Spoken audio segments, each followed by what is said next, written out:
Tolongwesko lemba tokoti matete.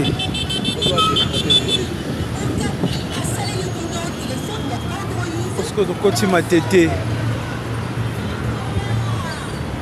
Africa Cool, la chaîne authentique. Le 67 à 71 de la loi organique portant organisation et fonctionnement de la Cour constitutionnelle, celle-ci note que les prescrits de l'article 161 alinéa 4 de la Constitution ont été affirmés dans les instruments qui régissent la Cour de cassation et le Conseil d'État. La Cour relève, s'agissant de la Cour de cassation, que l'article 29 de la loi organique numéro 13/010 du 19 février 2013 relative à la procédure devant la Cour de cassation dispose: les arrêts de la Cour de cassation ne sont susceptibles d'aucun recours sous réserve de l'article 161 alinéa 4 de la Constitution. Toutefois, à la requête de partie ou du procureur général, la Cour peut rectifier les erreurs matérielles de ces arrêts ou en donner interprétation les parties entendues. En ce qui est du Conseil d'État, elle note que l'article 386 de la loi organique numéro 16/027 du 15 octobre 2016 portant organisation, compétence et fonctionnement des juridictions de l'ordre administratif est libellé comme suit: sans préjudice des dispositions de l'article 161 alinéa 4 de la Constitution. Les arrêts du Conseil d'État ne sont susceptibles d'aucun recours. Toutefois, le Conseil d'État peut, à la requête des parties ou du procureur général, rectifier les erreurs matérielles de ces arrêts ou en donner interprétation les parties entendues. Surabondamment, la Cour note que l'article 115, alinéa 1er de la loi organique relative à la Cour constitutionnelle dispose, à la requête du ministère public ou de la partie la plus diligente, toute juridiction de l'ordre judiciaire ou administratif est tenue de rétracter toute décision, de rétracter toute décision, même coulée en force de choses jugées, rendue en application de tout acte législatif ou réglementaire déclaré contraire à la Constitution ou en application de tout règlement pris en exécution d'un tel acte. Pour la Cour, au vu de ce qui précède, le caractère définitif et la portée absolue de l'autorité attachée aux arrêts rendus par la Cour de cassation et les conseils d'État n'opèrent qu'à l'égard de toutes les juridictions de leurs ordres respectifs en ce qu'ils sont pourvus de voies de recours et partant revocables et tangibles. De même, ils ne sauront absolument s'imposer à la Cour constitutionnelle agissant dans sa compétence d'arbitre, alors que, par contre, les arrêts de cette dernière sont revêtus de l'irrévocabilité et l'intangibilité absolue et s'opposent à tous, y compris à elle-même, sans aucune possibilité d'être réexaminée. De plus, au regard des prescrits de l'article 115 alinéa 1er de sa loi organique, la Cour note que le législateur a voulu attacher aux arrêts qu'elle rend un effet abogatoire sur les décisions de toutes autres juridictions, Cour de cassation et Conseil d'État y compris. Dès lors, pour elle, il est inconcevable que de tels arrêts soient censurés, même par elle-même, au risque de créer une insécurité juridique et judiciaire patente. À propos des objectifs à valeur constitutionnelle susvisés, la Cour rappelle que se fondant sur sa jurisprudence et comptant sur sa position au sommet de l'architecture du pouvoir judiciaire, elle doit jouer son rôle de gendarme et son pouvoir de régulateur en assurant le règne du droit par le respect de l'état de droit, ainsi que la protection effective des libertés individuelles et des droits fondamentaux des citoyens, laquelle constitue le baromètre même du test d'existence du constitutionnalisme contenu dans un état de droit. Confortant sa position au sommet de la pyramide de l'arsenal judiciaire congolais, la Cour constitutionnelle est appelée à juger les actes juridictionnels rendus par les autres juridictions. Dès lors, la Cour a affirmé sa compétence implicite de censurer les décisions non susceptibles de voie de recours, en l'occurrence celles de la Cour de cassation et du Conseil d'État, qui sont attentatoires à ces valeurs. Pour elle, pareilles décisions juridictionnelles deviennent de jure susceptibles de recours devant la Cour constitutionnelle, qui est donc appelée à en contrôler la constitutionnalité, même en marge de toute prévision constitutionnelle ou légale expresse. La Cour juge que pareil exercice ne devrait pas valoir pour les arrêts rendus par elle qui sont, par nature, revêtus d'une présomption irréfragable de constitutionnalité ou de respect de droits et libertés constitutionnelles et qui découlent d'ailleurs de leur autorité définitive et absolue. De tout ce qui précède, la Cour considère qu'elle ne saura justifier la compétence de connaître ses propres décisions en dehors des cas prévus par l'article 93 alinéa 4 de la loi organique portant organisation et fonctionnement de la Cour constitutionnelle, que sont l'interprétation et la rectification d'erreurs matérielles, lesquelles ne sont nullement de voie de recours, mais plutôt des mécanismes de correction et d'éclaircissement de positions contenues dans un arrêt sans en réexaminer les motifs et les dispositifs comme il a été jugé dans les arrêts sous R-Const 1551, R-Const 1554 et R-Const 1591. En conséquence, elle se déclarera incompétente. La procédure étant gratuite, conformément à l'article 96 alinéa 2 de la loi organique portant organisation et fonctionnement de la Cour constitutionnelle, il n'y aura pas lieu à paiement des frais d'instance. C'est pourquoi, vu la Constitution de la République démocratique du Congo telle que modifiée à ce jour, spécialement ses articles 17 alinéa 2, 19 alinéa 3, 21 alinéa 2, 149 alinéa 1er, 153 alinéa 1er, 154, 157, 160 alinéa 1er, 161 alinéa 4, 162 alinéa 2 et 168 alinéa 1er, vu la loi organique numéro 13/026 du 15 octobre 2013 portant organisation et fonctionnement de la Cour constitutionnelle, spécialement ses articles 43, 48, 63 à 71, 93 alinéa 4, 96 alinéa 2 et 115 alinéa 2, vu la loi numéro 13/010 du 19 février 2013 relative à la procédure devant la Cour de cassation, spécialement en son article 29, vu la loi numéro 16/027 du 15 octobre 2016 portant organisation, compétences et fonctionnement des juridictions de l'ordre administratif, spécialement en son article 386, vu le règlement intérieur de la Cour constitutionnelle, spécialement ses articles 54 et 91 alinéa 2, la Cour constitutionnelle siégeant en matière de contrôle de constitutionnalité, après avis du procureur général, se déclare incompétente.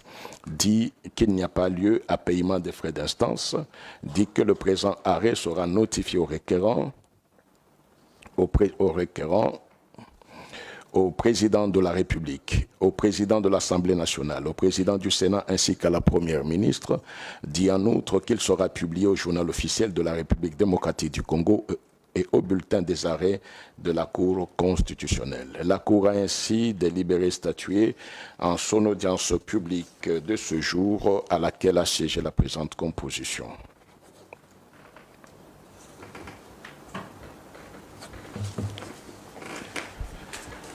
Merci, maître. D'accord. À l'intention de tous les conseils, avocats et consorts, la Cour avait même organisé des journées portes ouvertes. Nous n'avons vu aucun avocat venir vers nous. Les portes de la Cour sont ouvertes. Il y a des questions sur lesquelles un arrêt donné, c'est mieux que les avocats reviennent. Nous sommes prêts pour éclaircir certaines notions. Nous avons ce rôle-là dans le pays, ensemble, pour faire en sorte que nous puissions mettre un fondement qui servira de base pour les générations futures. Et pour l'arrêt que nous venons de donner, c'est vrai, la Cour ne peut pas revenir. Si vous avez été attentif lors des fameuses erreurs matérielles, quand vous lisez nos arrêts, il n'y a eu que 2 arrêts qui concernaient les erreurs matérielles. Tous les autres arrêts n'ont pas été des arrêts d'erreurs matérielles. Donc la Cour n'a jamais cautionné de changer son dispositif sous prétexte d'erreurs matérielles. Ça ne se fera jamais. Mais très souvent, les praticiens de droit regardent la Cour de loin. Et même sur l'opposabilité de décisions des hautes juridictions. Si vous relisez très bien les dispositions légales en ce qui concerne les arrêts de la Cour de cassation, du Conseil d'État et de la Cour constitutionnelle, vous verrez que l'écriture est totalement différente. Totalement. Là où les arrêts des autres hautes cours, elles s'imposent erga omnes, pour la Cour constitutionnelle, les décisions s'imposent à l'égard de toutes les autorités, toutes les institutions. Toutes. Cette écriture-là n'est pas valable pour les autres hautes cours. Le message est que nous avons les portes ouvertes. Nous sommes disposés de telle sorte que quand vous arrivez, même s'il faut qu'on prépare des journées ou des événements, les juges constitutionnels sont prêts de telle sorte que, ensemble, comme juristes, nous puissions examiner et poser les véritables bases. Merci beaucoup.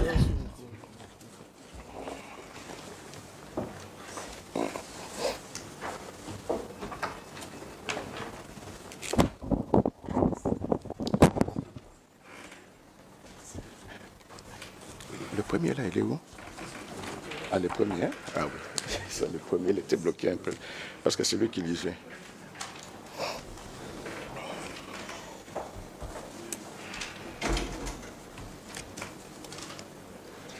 21-16.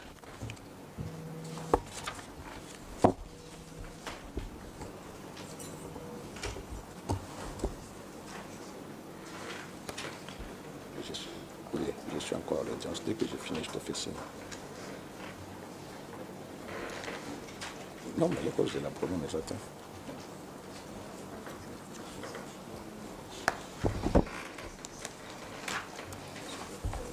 Ok. Le deuxième est là.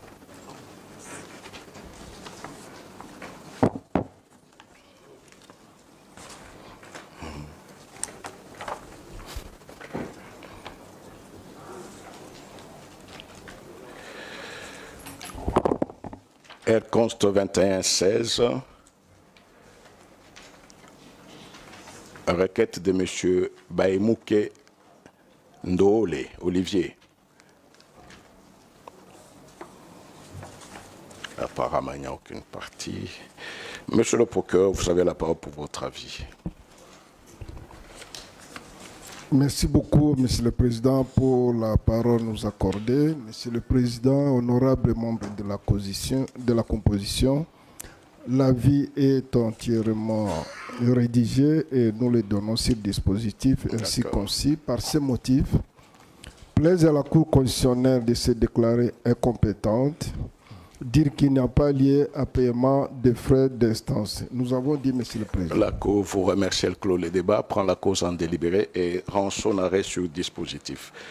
C'est pourquoi, vu la Constitution de la République démocratique du Congo du 18 février 2006, telle que révisée à ce jour, spécialement ses articles 160 alinéa 1er et 162 alinéa 2, vu la loi organique numéro 13/026 du 15 octobre 2013 portant organisation et fonctionnement de la Cour constitutionnelle, spécialement ses articles 43, 48, 50 alinéa 1er, 88 et 96 alinéa 2, vu le règlement intérieur de la Cour constitutionnelle du 10 août 2018, spécialement ses articles 54, 59 alinéa 2 et 91 alinéa 2 et 3, la Cour constitutionnelle siégeant en matière de contrôle de constitutionnalité, après avis du procureur général, se déclare compétente, dit la requête recevable mais non fondée, dit qu'il n'y a pas lieu à paiement des frais d'instance, dit en outre que le présent arrêt sera signifié au requérant, au président de la République, au président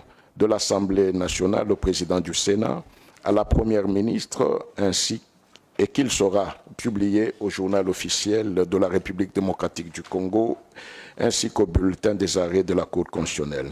La Cour constitutionnelle a ainsi délibéré et statué en son audience de ce jour par la présente composition.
R. Const 22-35, requête du regroupement politique Action des alliés nationalistes pour la démocratie AAND, en sigle, en inconstitutionnalité des arrêts sous RCE 1522, RCE 1389, RCE 1394, RCE 1409, RCE 1431, RCE 1390 et RCE 1472 du 22 avril 2024, rendu par la Cour constitutionnelle. Les parties ne sont pas là. Monsieur le procureur général, vous avez la parole pour votre avis.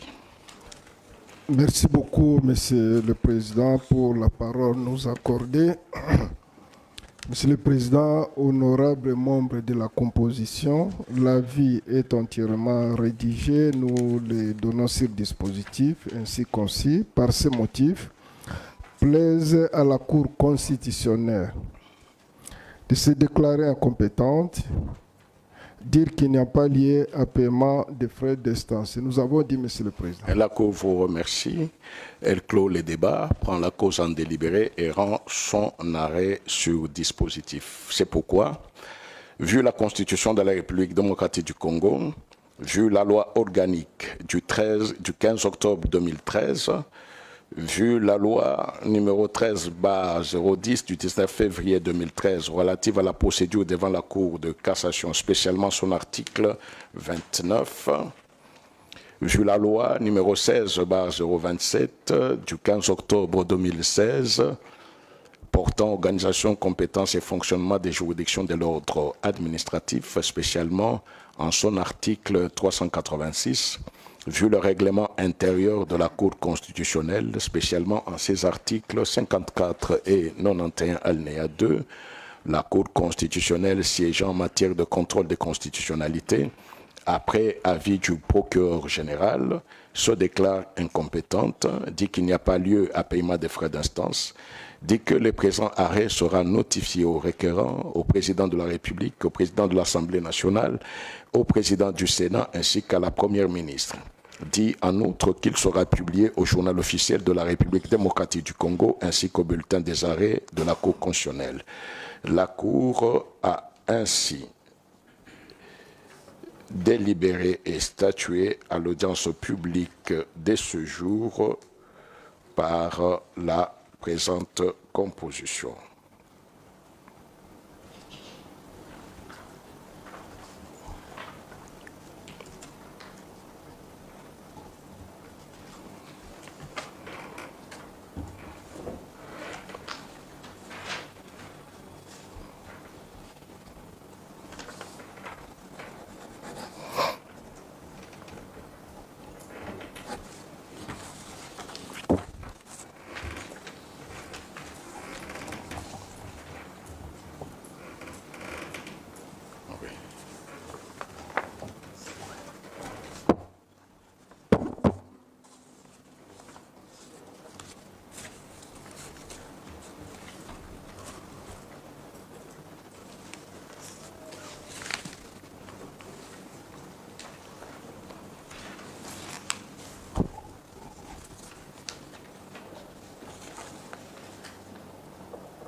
Elle conste 23-20.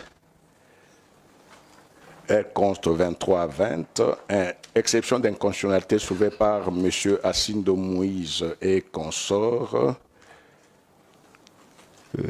contre l'article 1er de l'ordonnance loi numéro 78-001 du 24 février 1978 relative à la répression des infractions intentionnelles flagrantes dans la cause sous RP 17-594 pendante devant le tribunal de grande instance de Kinshasa, Kalamu. Monsieur le procureur général, vous avez la parole. Merci beaucoup, Monsieur le Président, pour la parole nous accorder. Monsieur le Président, honorables membres de la composition, l'avis est entièrement rédigé et nous le donnons sur le dispositif ainsi concis. Par ce motif, plaise à la Cour constitutionnelle de se déclarer compétente, dire la présente requête est recevable mais la déclarer non fondée, dire qu'il n'y a pas lié à paiement de frais d'instance. Nous avons dit, monsieur le Président. La Cour vous remercie, elle clôt les débats, prend la cause en délibéré et prononce son arrêt sur dispositif. C'est pourquoi, vu la Constitution de la République démocratique du Congo, vu la loi organique Vu le règlement intérieur de la Cour constitutionnelle, la Cour constitutionnelle siégeant en matière de contrôle des constitutionnalités, après avoir entendu le procureur général à son avis, se déclare compétente pour examiner l'exception soulevée, la déclare recevable mais la dit non fondée,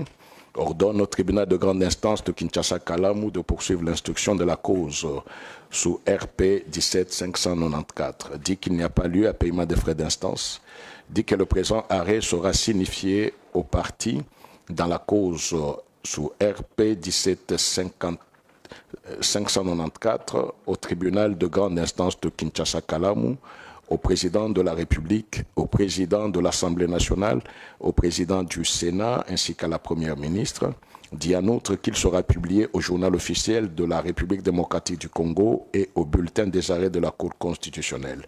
La Cour a ainsi délibéré statuer à son audience publique de ce jour à laquelle a siégé la présente composition.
Elle conste 2342, exception d'inconstitutionnalité soulevée par M. Simba Matondo Modero dans la cause sous RP 14/CR pendante devant la Cour de cassation. Monsieur le procureur général, vous avez la parole. Merci beaucoup, Monsieur le Président, de la parole nous accordée. Monsieur le Président, honorables membres de la composition, l'avis est entièrement rédigé et nous le donnons sur le dispositif ainsi concis. Par ce motif, plaise à la Cour constitutionnelle de se déclarer compétente. Dit la présente requête recevable la déclarer non fondée. Dire qu'il n'y a pas lié à paiement des frais d'instance. Nous avons dit, Monsieur le Président. Merci, Monsieur le procureur général. La Cour clôt les débats, prend la cause en délibéré et rend son arrêt sur le dispositif.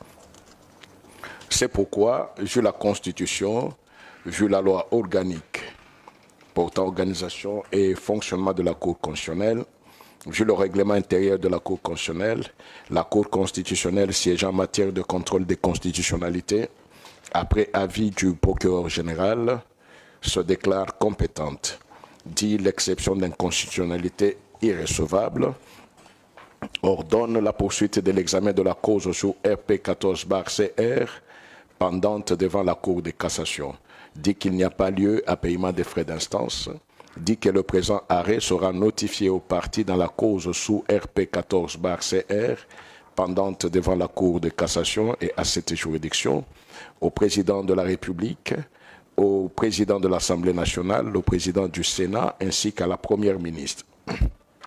Dit en outre qu'il sera publié au journal officiel de la République démocratique du Congo ainsi qu'au bulletin des arrêts de la Cour constitutionnelle. La Cour a ainsi délibéré et statué à l'audience publique de ce jour à laquelle a siégé la présente composition.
Elle conste 2352. Requête de M. Kabengela Ilunga Jean-Marie en inconstitutionnalité de l'arrêté ministériel numéro 0.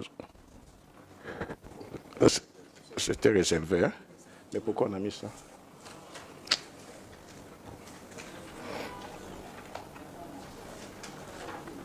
Pas Kayamba, c'était un dossier réservé, on n'avait pas fini ça. Mais pourtant, vous l'avez aligné.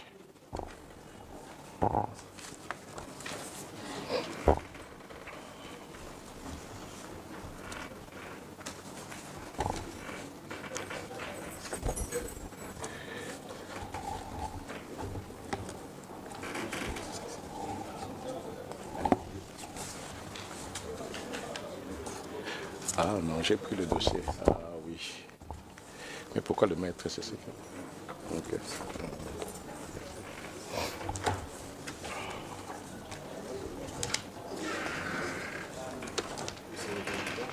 Le 623, oui. Ok. Elle conste 2363. Exception d'inconstitutionnalité soulevée par M.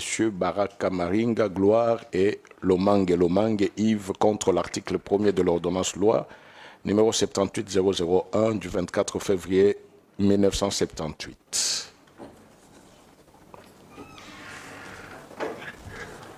Monsieur le procureur général, vous avez la parole. Merci beaucoup, Monsieur le Président, pour la parole nous accorder. Monsieur le Président, honorables membres de la composition, l'avis est entièrement rédigé et nous le donnons sur dispositif ainsi concis. Par ce motif, plaise à la Cour constitutionnelle de se déclarer compétente, dire la présente requête est recevable mais la déclarer non fondée, dire qu'il n'y a pas lié à paiement des frais d'instance. Nous avons dit, Monsieur le Président. La Cour vous remercie, Monsieur le procureur général. Elle clôt le débat, prend la cause en délibéré et rend son arrêt sur dispositif. C'est pourquoi la Cour constitutionnelle siégeant en matière de contrôle de constitutionnalité, après avis du procureur général, se déclare compétente.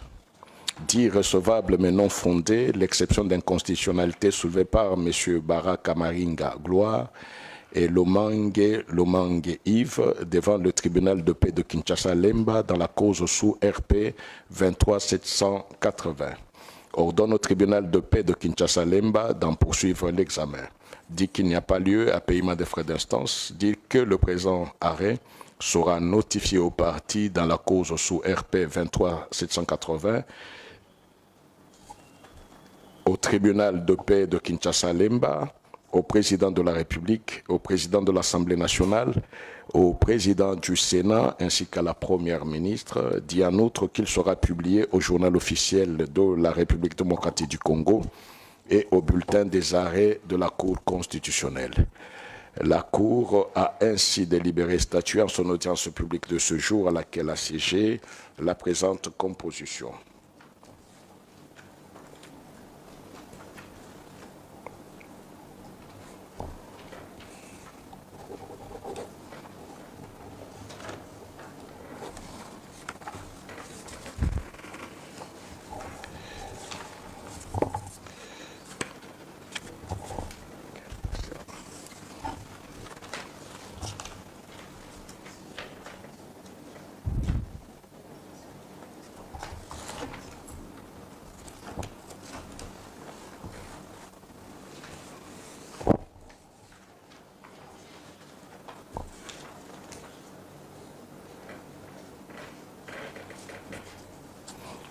Le dossier 24-24.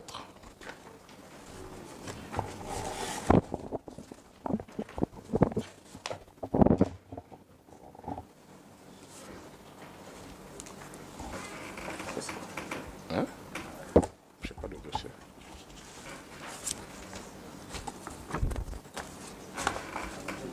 Oui, oui.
Elle conste 21 au 24, exception d'inconstitutionnalité soulevée par Madame Essao Loumema Marie-Thérèse dans la cause inscrite sous RC 35033, pendante devant le tribunal de grande instance de Kinshasa.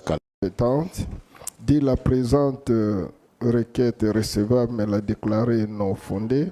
Dire qu'il n'y a pas lié à paiement des frais d'instance. Nous avons dit, Monsieur le Président. La Cour vous remercie, Monsieur le procureur général. Elle clôt les débats, met la cause en délibéré et prononce son arrêt. C'est pourquoi la Cour constitutionnelle saisie en matière de contrôle de constitutionnalité, après avoir entendu le procureur général en son avis, se déclare compétente, dit l'exception d'inconstitutionnalité recevable mais non fondée, ordonne la poursuite de l'examen de la cause sous RC 35033 pendante devant le tribunal de grande instance de Kinshasa-Kalamu, dit qu'il n'y a pas lieu à paiement des frais d'instance, dit en outre que le présent arrêt sera signifié aux parties, au tribunal des grandes instances de Kinshasa-Kalamu, au président de la République, au président de l'Assemblée nationale, au président du Sénat, à la Première ministre et qu'il sera publié au journal officiel de la République démocratique du Congo, ainsi qu'au bulletin des arrêts de la Cour constitutionnelle. La Cour a ainsi délibéré et statué à l'audience publique de ce 28 août 2025 par la présente composition. Je m'excuse.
Elle conste 24-83 et 84. Requête de M. Mbouébouaka pour Jean-Paul en inconstitutionnalité de résolution numéro 04 APK or SO M 2025 et numéro 05 APK or SO M 2025, adopté par l'Assemblée provinciale du Kasaï oriental en date du 13 mai 2025, portant respectivement poursuite judiciaire et mise en accusation contre lui et consorts. C'est le collègue Boukouna. Collègue, vous avez la parole pour le rapport. Merci beaucoup, honorable président. La composition. Je m'excuse, maître. Oui, vous pouvez donner faire acter votre comparution. Le requérant Mbeboué Capo Jean-Paul, comparé par ce conseil que nous sommes, maître Biaya Mukengi, avocat au barreau près les cours d'appel de Kinshasa, Matete et Kasaï oriental. Conjointement avec maître Dominique Lutumba Kabamba, avocat près la cour d'appel du Kasaï oriental. D'accord. Madame la greffière, c'est OK? Merci. Collègue, vous avez alors la parole pour la lecture du rapport. Il y a aussi... Ah, je pensais que c'était MMK. OK. Je suis tellement pressé pour terminer. Assemblée provinciale du Kasaï oriental comparée par ce conseil, Maître Jérémy Mutombo Kamba, avocat au barreau du Kasaï oriental, conjointement avec Maître Didier Kabeyawa Banza, avocat au même barreau. Maintenant, j'espère que c'est terminé. Ah oui, ah non, celui qui est derrière, c'est le technicien. C'est pas le cas. Merci. Merci, collègue. Merci beaucoup, Monsieur le Président. Airconst 2484. En cause, requête de M. Mbouébois Capo Jean-Paul en inconstitutionnalité des résolutions numéro 04/APK .OR/SO/M/2025 et numéro 05/APK-OR/SO/M/2025 adopté par l'Assemblée provinciale du Kasaï oriental en date du 13 mai 2025 portant respectivement poursuite judiciaire et mise en accusation contre lui et ses consorts. Rapport. 1. Les faits.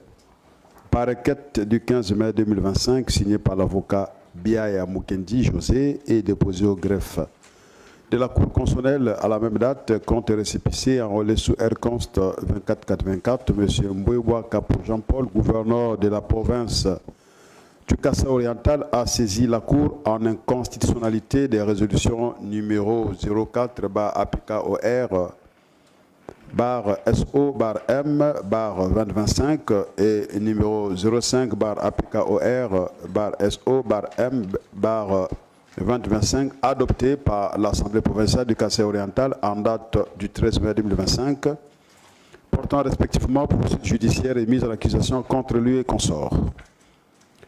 Le requérant expose que, sans qu'il ne soit informé des griefs des détournements mis à sa charge, et à celle de ses collaborateurs par la commission d'enquête mise en place par le bureau de la dite Assemblée, il a été surpris de recevoir en date du 14 mai 2025 par courrier signé le 13 du même mois par son président, M. Moya Mukendi Willy, lui notifiant les résolutions susvisées. Il allègue n'avoir pas été invité ou auditionné par la dite commission sur les actes de détournement et sur le mode de participation de plusieurs personnes dans leur perpétration. De même, poursuit-il, la plénière de la dite Assemblée ne s'est jamais souciée de l'inviter pour lui permettre de présenter ses moyens de défense face aux allégations qu'il qualifie de gratuites, fantaisistes et tendancieuses, telles que contenues dans les rapports de la commission susmentionnée. Pour lui, adopter dans ces conditions, les résolutions attaquées violent intentionnellement les droits sacrés de la défense consacrés aux articles 19, alinéa 3 et 61.5 de la Constitution. À l'appui de sa requête, les requérants ont versé au dossier les pièces suivantes. La procuration spéciale du 14 mai 2025, l'ordonnance numéro 24/044 du 5 juin 2024 portant investiture du gouverneur et du vice-gouverneur de la province du Kasaï oriental, la lettre numéro 25/CAB/VPM Minenter CDCAC SLBJ 859 2024 du 18 juin 2024 portant notification de son investiture au poste de gouverneur de la province du Kasaï oriental, la lettre de l'Assemblée provinciale portant notification des résolutions numéro 04 et 05 du 13 mai 2025 portant respectivement poursuite judiciaire et mise en accusation contre lui et consorts, la résolution numéro 04/APK.OR/SO/M/2025 du 13 mai 2025 portant poursuite judiciaire contre M. Jean-Paul Mbouebois Capo, gouverneur de province du Kasaï oriental et consort. La résolution numéro 05-APK.OR-SO-M-2025 du 13 mai 2025 portant mise en accusation de M. Jean-Paul Mbouebois Capo, gouverneur de la province du Kasaï oriental et consort. Le procès-verbal numéro 03-AP-BAR-OR-SON-M-025 de la plénière du 10 mai 2025. Le procès-verbal numéro 04-AP-BAR-K.OR-SO-M-025 de la plénière du 13 mai 2025 et la lettre numéro 25 BAR-CAB bar 0011-39 bar 2025 du 6 mai 2025 portant stabilité des institutions provinciales. Ayant reçu notification de la requête du 21 mai 2025, l'Assemblée provinciale du Kasaï oriental, défenderesse en inconstitutionnalité, a déposé au greffe de la Cour son mémoire en réponse signé le 23 du même mois par son avocat Kabea Wabanza Didier, détenteur d'une procuration spéciale.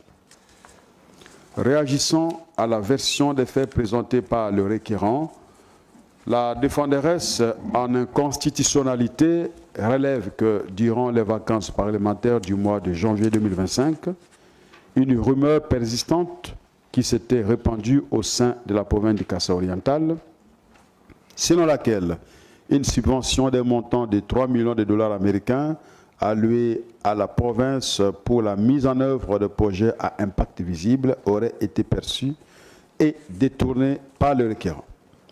La dite défenderesse poursuit, alors que cette rumeur persistait, le bureau de cette Assemblée a, lors de sa réunion du 8 janvier 2025, décidé de créer une commission d'enquête parlementaire chargée de collecter les informations nécessaires et d'examiner la gestion financière, administrative et technique du gouvernement provincial dirigé par le requérant. Elle soutient que le président de la commission sus-indiquée a adressé au requérant une fiche d'observation sous forme de questionnaire soutenue par la lettre numéro 008 barcom.enq.parl bar AP, bar K, bar OR, bar 2025 du 28 janvier 2025, à laquelle ce dernier a répondu par une correspondance signée par lui en date du 29 janvier 2025.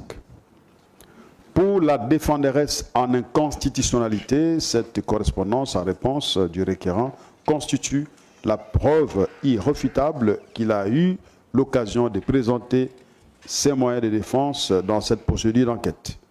Dès lors, ces droits de la défense constitutionnellement protégés n'ont pas été violés. À l'appui de son mémoire, elle a versé un dossier de pièces cotées et paraphé de 1 à 166. Objet de la requête. La requête porte sur l'inconstitutionnalité des résolutions numéro 04 bar APK.OR bar SO bar M bar 2025 et numéro 05 bar APK.OR bar SO bar M bar 2025 adopté par l'Assemblée provinciale du Kasaï oriental en date du 23 mai 2025 portant respectivement poursuite judiciaire et mise en accusation contre le requérant. Voilà, Monsieur le Président, la substance et la quintessence des faits dans cette cause. Merci beaucoup, chers collègues. Maître, vous avez suivi le rapport. C'est conforme. Monsieur le procureur général, vous avez la parole pour votre avis. Maître, vous voulez quand même parler?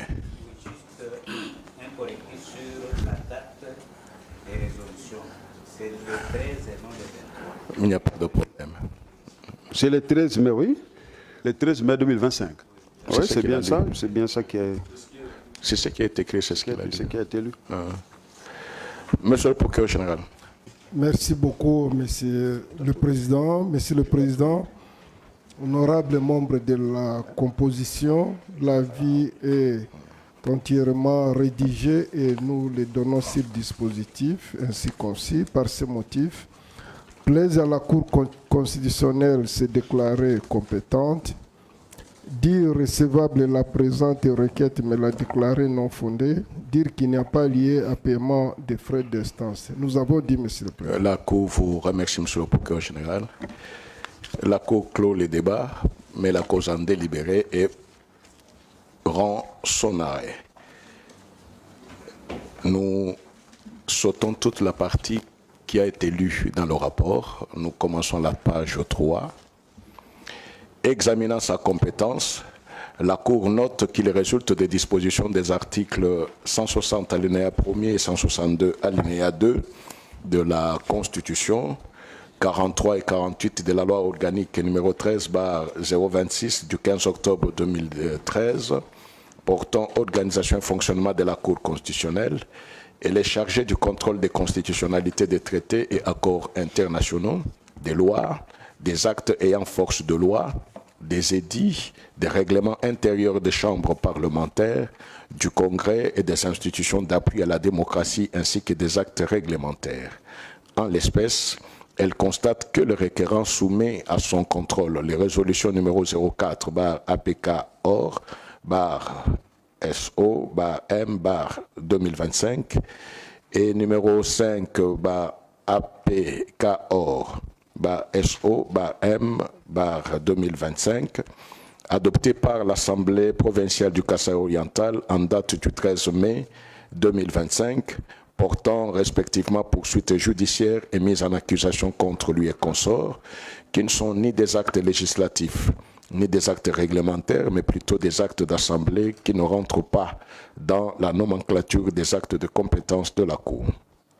Cependant, la Cour rappelle que, par sa jurisprudence qui se fonde sur l'idéal de l'état de droit découlant de l'article 1er de la Constitution et du fait que l'article 150 alinéa 1er de celle-ci attribue au pouvoir judiciaire, dont elle fait partie, la charge de garantir les libertés individuelles, elle a étendu sa compétence pour connaître de la constitutionnalité de tout acte d'assemblée politique délibérante, à la double condition que l'acte déféré ne relève de la compétence matérielle d'aucun autre juge et que le requérant invoque la violation d'un droit fondamental auquel la Constitution accorde une protection particulière.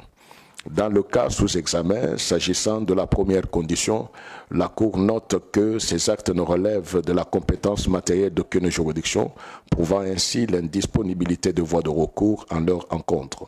Quant à la deuxième condition, le requérant allègue la violation des droits de la défense, droit auquel la Constitution attache une protection particulière en ses articles 19 alinéa 3 et 61.5. Contrairement à l'affirmation de la défenderesse en inconstitutionnalité, selon laquelle la Cour n'est pas compétente pour connaître d'une contestation portant sur des résolutions parlementaires de mise en accusation d'un gouverneur de province qui relèverait d'un contentieux de nature politique et institutionnelle, la Cour tient à préciser que les résolutions incriminées font partie intégrante de la catégorie d'actes d'assemblée entendus dans sa jurisprudence, notamment dans l'arrêt sous R-Const 1639 du 14 septembre 2021, comme les actes non législatifs d'une chambre parlementaire, plus exactement ceux qui concourent au bon fonctionnement de celle-ci en dehors de sa mission d'élaborer la loi, c'est-à-dire dans le cadre de l'exercice de ses attributions extra-législatives. Eu égard à ce qui précède, la Cour se déclarera compétente. Concernant la recevabilité, la Cour note que l'article 88 alinéa 1er et 2 de la Constitution, de la loi organique portant organisation et fonctionnement de la Cour constitutionnelle qui dispose, la loi est saisie La Cour est saisie par requête des parties ou du procureur général déposée contre récépissé au greffe, sauf lorsqu'elle émane du pouvoir du procureur général. La requête mentionne sous peine d'irrecevabilité les noms, qualité et adresse du requérant ainsi que l'objet et les moyens de la demande. Elle rappelle que cette disposition est reprise et complétée par l'article 91 alinéa 2 du règlement intérieur de la Cour constitutionnelle qui dispose « La requête est dactylographiée et signée par la partie elle-même ou par un avocat dûment mandaté. » Dans les cas d'espèce, la Cour constate que la requête qui l'a saisie renseigne les noms, adresse du requérant et l'objet, ainsi que les moyens de la demande. Elle est signée par l'avocat Biaya Mukendi José, porteur de la procuration spéciale du 14 mai 2025. En outre, la Cour relève du mémoire en réponse de la défenderesse en inconstitutionnalité que celle-ci soutient qu'au-delà des conditions fixées à l'article 91 alinéa 2 de son règlement intérieur, toute requête en inconstitutionnalité doit, sous peine d'irrecevabilité, être accompagnée des pièces justificatives sur lesquelles le requérant entend fonder ses moyens. Y répondant, la Cour note que cet argument manque de fondement tant légal, réglementaire que factuel.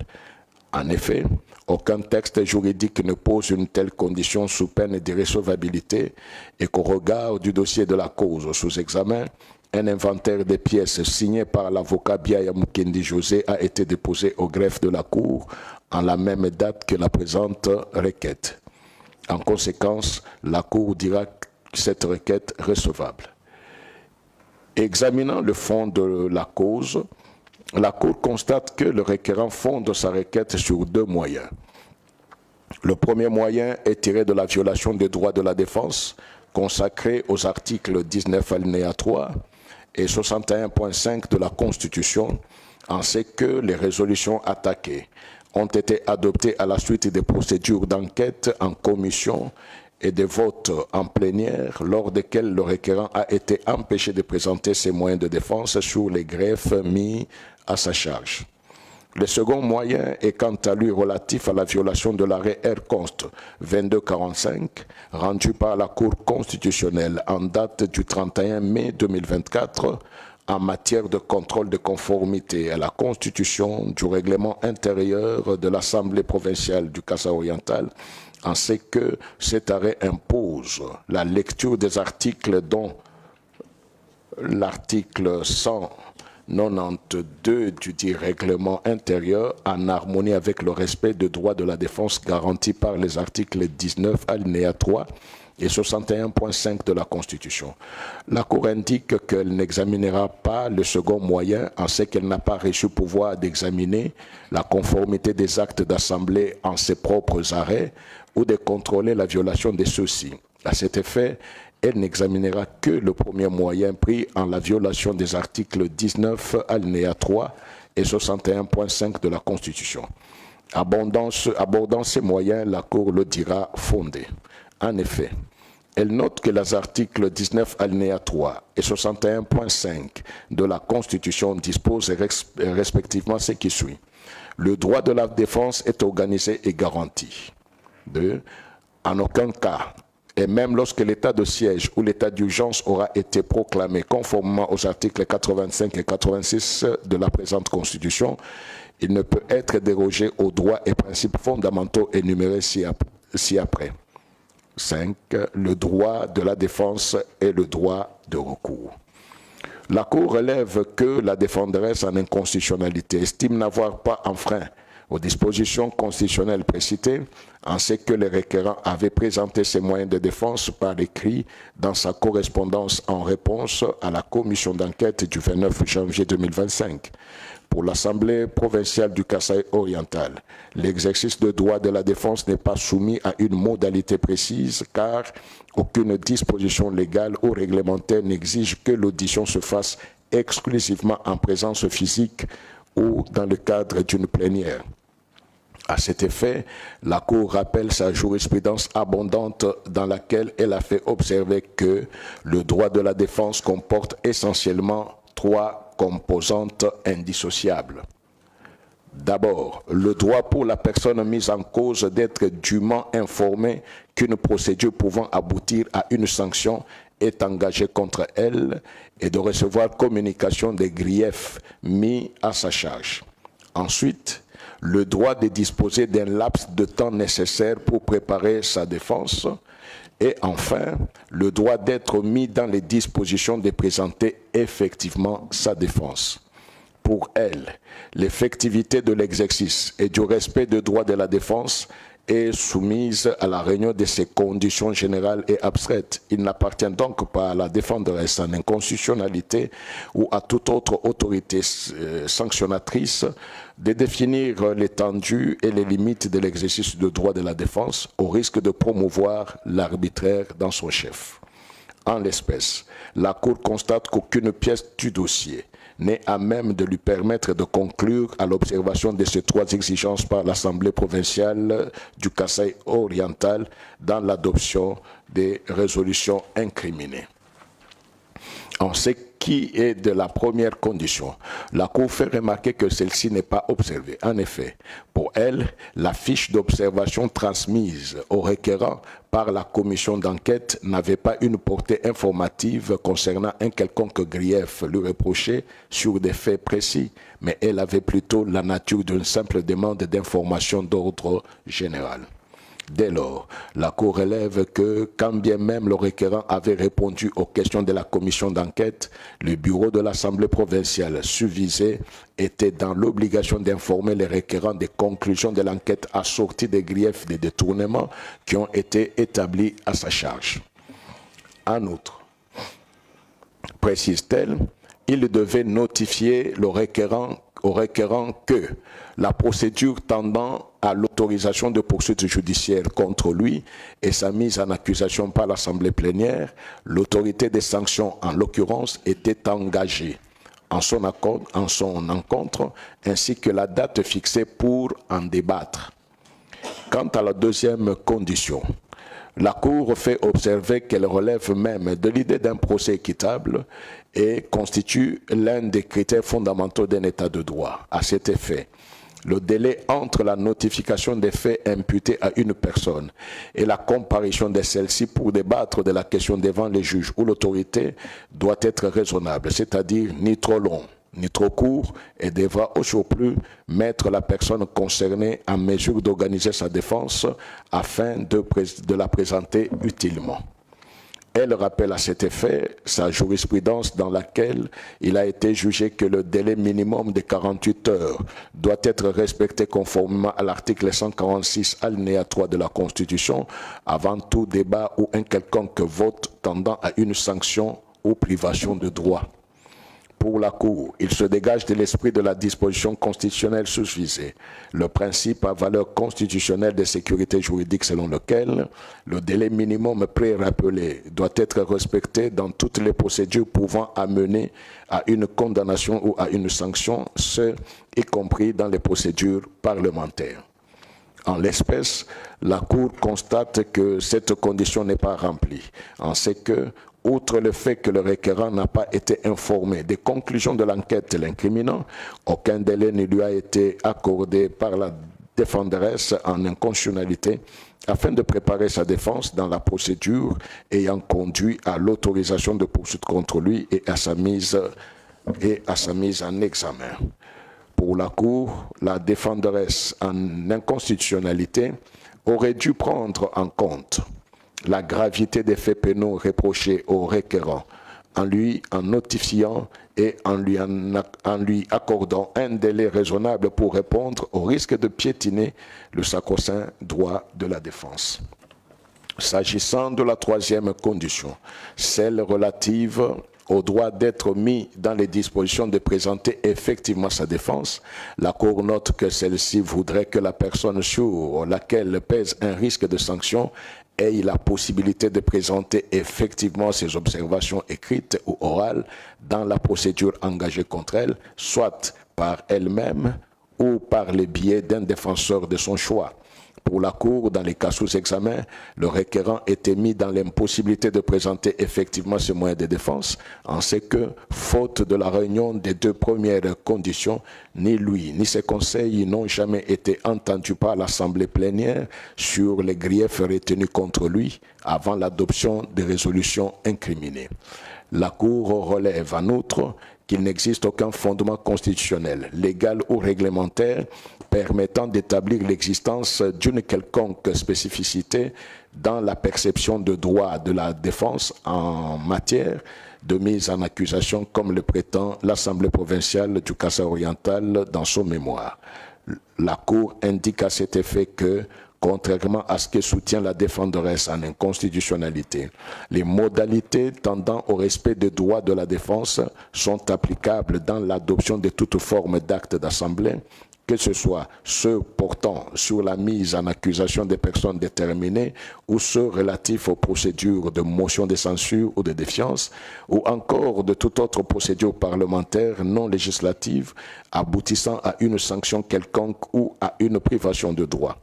Ainsi, saisi pour apprécier la conformité à la Constitution du règlement intérieur de la dite Assemblée provinciale, la Cour avait considéré que les dispositions comme celle de son article 192 relative à la mise en accusation des membres du gouvernement provincial doivent être entendues dans le sens que les membres du dit gouvernement ne peuvent être mis en cause individuellement ou collectivement que dans le respect des droits de la défense garantis par les articles 19 alinéa 3 et 61.5 de la Constitution. La Cour rappelle à cet effet sa jurisprudence constante, notamment les arrêts sous R-Const 1240 et R-Const 1611, dans laquelle elle a jugé inconstitutionnelle la résolution portant mise en accusation d'un gouverneur par une assemblée provinciale sans l'avoir invité pour être entendu sur les faits lui reprochés. Dès lors, pour elle, la plénière de l'Assemblée provinciale susvisée, étant le seul organe chargé de décider de la mise en accusation des membres du gouvernement provincial et en vertu de l'article 192 pré-évoqué, l'appréciation de l'observance de modalités pratiques dans l'exercice du droit de la défense ne peut se faire que devant lui et non devant la commission d'enquête. De tout ce qui précède, la Cour en infère que l'Assemblée provinciale du Kasaï oriental a violé les dispositions des articles 19 alinéa 3 et 61.5 de la Constitution. En conséquence, elle déclarera inconstitutionnelles les résolutions numéro 04/APK.org/SO/M/2025 et numéro 05/APK.org/SO/M/2025, adopté par la dite Assemblée en date du 13 mai 2025, portant respectivement poursuite judiciaire et mise en accusation contre les requérants et consorts. Elle ordonnera en outre la réhabilitation du requérant dans ses fonctions de gouverneur du Kasaï, de province du Kasaï oriental dans un délai de 10 jours à dater de la notification du présent arrêt. La procédure étant gratuite, conformément à l'article 96 alinéa 2 de la loi organique susmentionnée, il n'y aura pas lieu à paiement des frais d'instance. C'est pourquoi, vu la Constitution de la République démocratique du Congo du 18 février 2006, telle que modifiée à ce jour, spécialement en ses articles 19 alinéa 3, 61.5, 149 alinéa 2, 150 alinéa 1er, 160 alinéa 1er et 162 alinéa 2. Vu la loi organique numéro 13/026 du 15 octobre 2013 portant organisation et fonctionnement de la Cour constitutionnelle, spécialement en ses articles 43, 48, 88 et 96 alinéa 2, vu le règlement intérieur de la Cour constitutionnelle tel que modifié le 10 août 2018, spécialement ses articles 54 et 91 alinéa 2, la Cour constitutionnelle siégeant en matière de contrôle de constitutionnalité après avis du procureur général dit qu'elle est compétente, dit la requête recevable et la déclare fondée.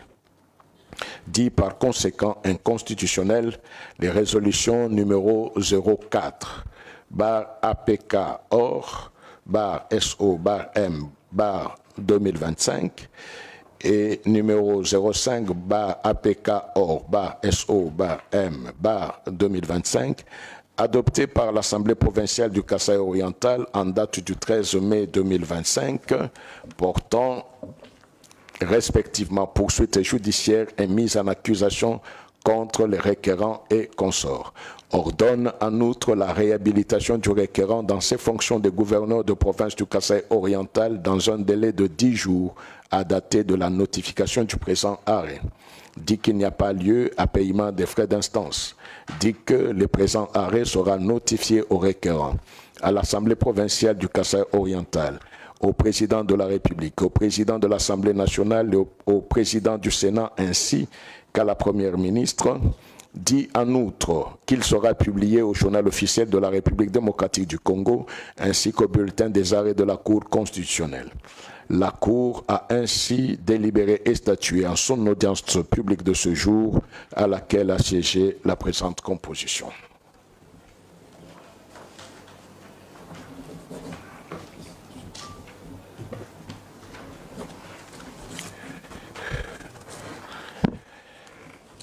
Voilà, maître, c'est dit.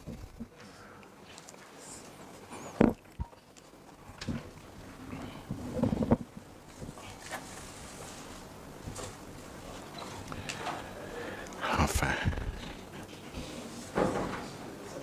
Oh, donnez-moi l'eau.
Monsieur le procureur général, tous les autres dossiers qui restent ont été traités sous le mode filtrage. Qu'il vous plaise de donner l'avis pour tous ces dossiers ou toutes ces causes. Merci beaucoup, Monsieur le Président. Les dossiers repris au point 2 de l'extrait des rôles de séjour qui vont de 1 à 64. Donc, le premier dossier est RCOS 1669 et le dernier RCOS 2544. Qu'il plaise, Monsieur le Président, pour tous ces dossiers, à la Cour constitutionnelle de se déclarer incompétente et de dire qu'il n'y a pas lieu à paiement des frais. Nous avons dit, Monsieur le Président. La Cour vous remercie. Elle clôt les débats dans toutes ces causes qu'elle met en délibéré et elle prononce à titre illustratif son arrêt dans la cause R-Const 1669. Si vous faites le résumé, puis comment vous allez développer, parce que tout ce que vous allez lire maintenant, vous allez les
Bonjour à tous, je suis la servante de Dieu Micheline Kilkuchenza, de mon nom de jeune fille et de mon nom marital. Dans sa bonté bien-aimée, Jésus-Christ de Nazareth s'est révélé à moi.